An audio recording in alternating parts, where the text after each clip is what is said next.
Good morning student. आज का जो चैप्टर है वो थ्योरेटिकली मैं आपको समझा रही हूँ। वैसे तो वो आपको मैंने बोल दिया था पहले भी, लेकिन आज जो समझाने जा रही हूँ, हमारा जो चैप्टर चल रहा है वो शीत युद्ध का दौर है। इंट्रोडक्शन के बारे में हम पढ़ चुके हैं।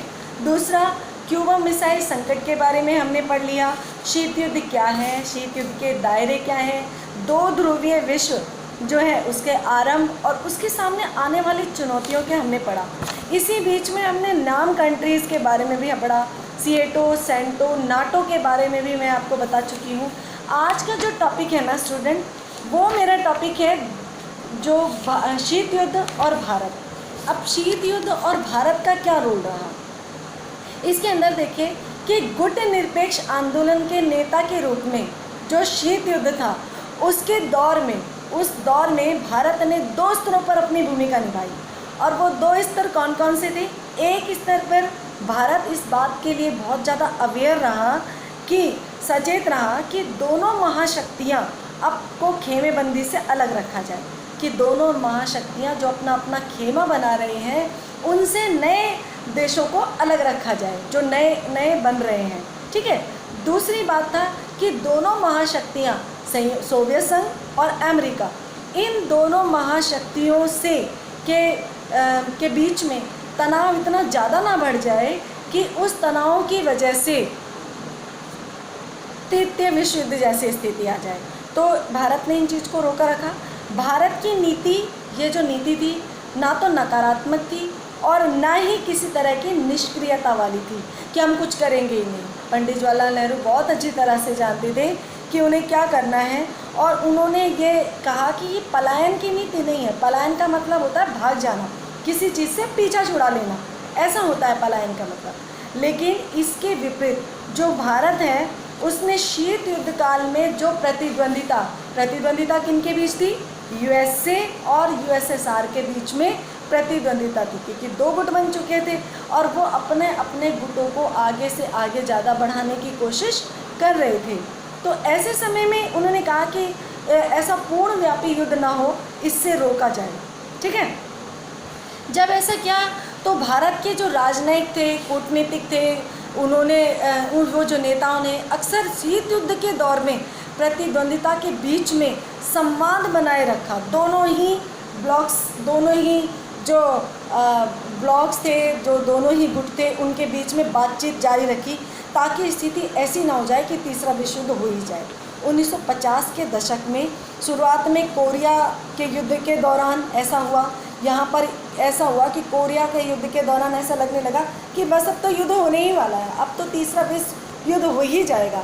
ये मैं आपको पहले बताया, लेकिन मैं अभी रिलेशन पढ़ा रहे हैं हम, तो मैं आपको फिर से बता रही हूँ।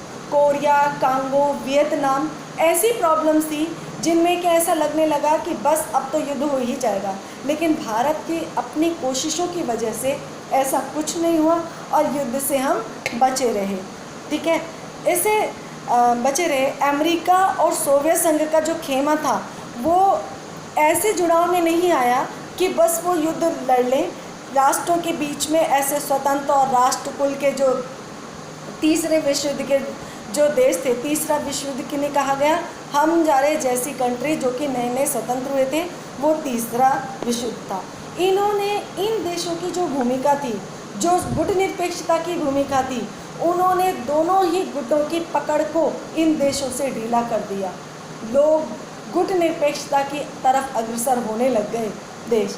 कुछ लोगों ने माना कि गुट निरपेक्षता का जो आंदोलन है वो एक आदर्श उदारवाद का आंदोलन है और इस तरह से भारत के वास्तविक हितों से मेल नहीं खाता। भाई वास्तविक हित हमारा क्या है? हमारा वास्तविक हित तो ये है, क्योंकि ब्रिटिश जो अंग्रेज़ जो थे ना, वो सब कुछ लूटपाट करके चले गए थे। बहुत ज़्यादा शोषण हमारा आर्थिक और सामाजिक रूप से हो गया था। हमें आर्थिक रूप से स्टैब्लिश होने के लिए क्या करना था? हमें बड़ी महाशक्तियों की मदद चाहिए थी और हमने अपना ली गुट निरपेक्षता की नीति। जब हमने गुट निरपेक्षता की नीति को अपनाया तो ऐसे लगने लगा कि ये खाली आदर्श है, इससे हमें कोई फ़ायदा नहीं होगा। लेकिन हमारे जो लीडर थे गुट निरपेक्षता के, उसमें हमारे देश के पंडित जवाहरलाल नेहरू जो थे, उन्होंने अपनी विदेश नीति भी इसी आधार पर बनाई कि हमें दोनों गुटों में शामिल न होकर दोनों गुटों से ना तो दुश्मनी मोल लेनी है और ना ही किसी एक गुट से फ्रेंडशिप करनी है। अगर हम किसी एक गुट के साथ मिलते हैं तो दूसरे सुपर पावर का हमें लाभ नहीं मिलेगा, ऐसा सोचा जाने लगा। ठीक है ना। तो इन्होंने अपने हितों को साधने के लिए बहुत बड़ा रोल प्ले किया था। इसमें पहली दो बातें सामने आती हैं। पहली बात तो गुटनिरपेक्षता के कारण भारत अंतर्राष्ट्रीय क्षेत्र में ऐसे मामलों में जहां उसकी सुनवाई करने वाला नहीं था, वहां पर उसको एक मंच मिला जिससे कि वो अपने अंतर्राष्ट्रीय क्षेत्र में अपनी बात को रख सके, महाशक्तियों के बीच में अपनी बात को रख सके। दूसरे, भारत हमेशा इस स्थिति में रहा कि एक महाशक्ति दूसरे के खिलाफ जाए और दूसरी महाशक्ति उनके करीब आने की कोशिश अगर करे, तो ऐसे में भारत को महसूस हो रहा था कि महाशक्तियों में से कोई भी इसकी अनदेखी ना करे, ना इनके साथ जुड़े, और किसी तरह का कोई भी महाशक्ति किसी भी देश के साथ जुड़ने के लिए दबाव नहीं बनाए कि मेरे गुट में शामिल हो, है ना, इस तरह का दबाव नहीं बनाए। भारत ने इस चीज़ का भी ध्यान रखा। और ऐसे में दूसरी महाशक्ति अगर किसी दूसरे गुट से एक देश को अलग रखना चाहती है तो वो उसके लिए अपना रुख रख सकता है कि मुझे दोनों ही गुट में शामिल नहीं होना है, मुझे तो नाम कंट्रीज़ के साथ गुट निरपेक्षता के साथ जुड़ना है। गुट निरपेक्षता की नीति, भारत की नीति की आलोचना भी की गई, और आलोचना किन आधारों पर की गई, इसके बारे में हम दो बातों में मैं आपसे चर्चा करती हूँ। गुट निरपेक्षता की नीति की आलोचना का पहला आधार जो इसके आलोचक हैं वो ये कहते हैं कि एक तर्क देते हैं कि भारत और गुट निरपेक्षता की जो नीति थी वो सिद्धांत विहीन थी। अपने हितों को साधने के नाम पर अक्सर महत्वपूर्ण मामलों पर कोई सुनिश्चित पक्ष लेने से बचते रहे कि हम तो अपने हितों को पूरा करना चाहते थे, और इंटरनेशनल लेवल पर जो कुछ मामले थे जिनके लिए निर्णय लिया जा सकता था वो हमने अवॉइड कर दिया। बहुत बार ऐसा हुआ। दूसरी बात, आलोचकों का ये तर्क था कि एक तरफ तो जो भारत है वो उसकी स्थिति क्या है, विरोधाभासी है। एक तरफ तो कहता है कि दोनों गुटों के साथ जुड़ना ही नहीं है, मिलना नहीं है, अलग रखना है अपना, क्योंकि हमें दोनों का लाभ चाहिए।